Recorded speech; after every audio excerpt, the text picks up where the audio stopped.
జీవితంలో అనుకున్న పనులు ఎందుకు జరగడం లేదు? అసలు అనుకున్నది ఒకటి, జరుగుతున్నది ఒకటి. ఏం జరుగుతుందో అర్థం కావటం లేదు కదా.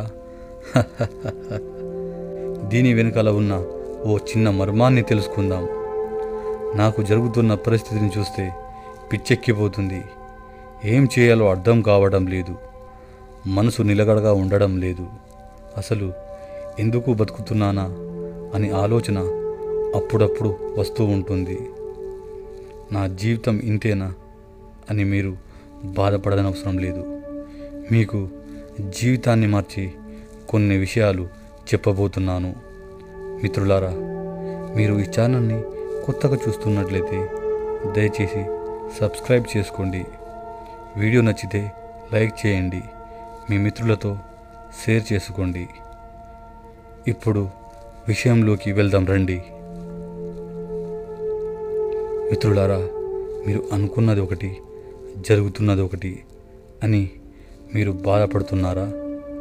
అసలు మీరు బాధపడే అవసరమే లేదు. కాకపోతే మీ ఆలోచన మార్చుకోవాలి.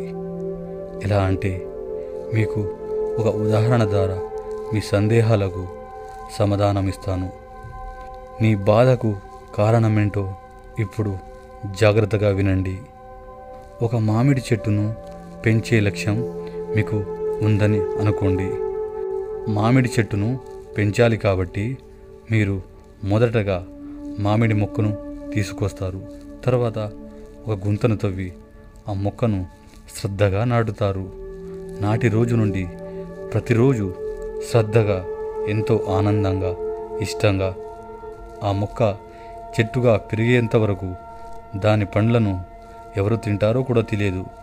అయినా కూడా చెట్టు ఇచ్చే పండ్ల ఫలితాన్ని గురించి ఆశించకుండా మీరు ప్రతిరోజు నీళ్లు పోస్తూ ఉంటారు.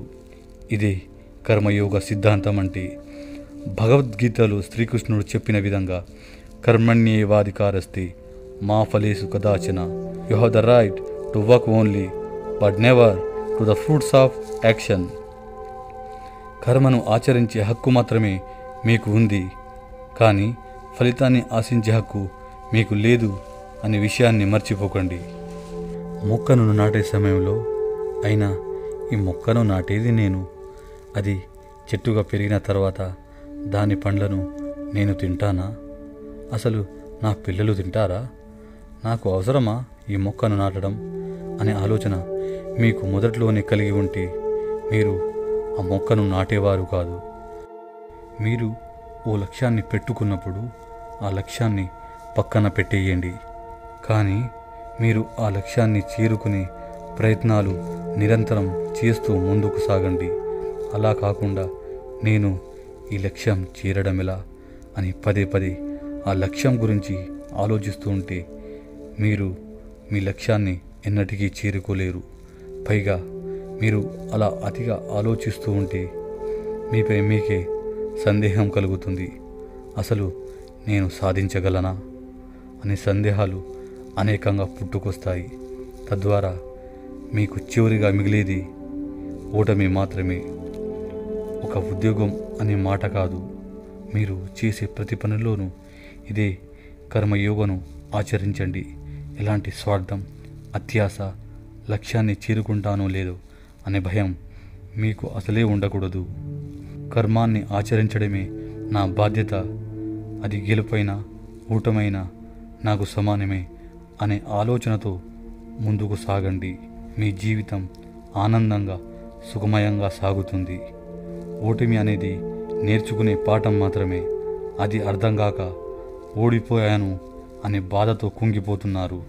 హలో మిస్టర్, జీవితంలో ఓటమి అనేది లేనే లేదు, గుర్తించుకో. జీవితాన్ని మార్చి మరొక వీడియోతో మళ్ళీ కలుద్దాం. జై హింద్.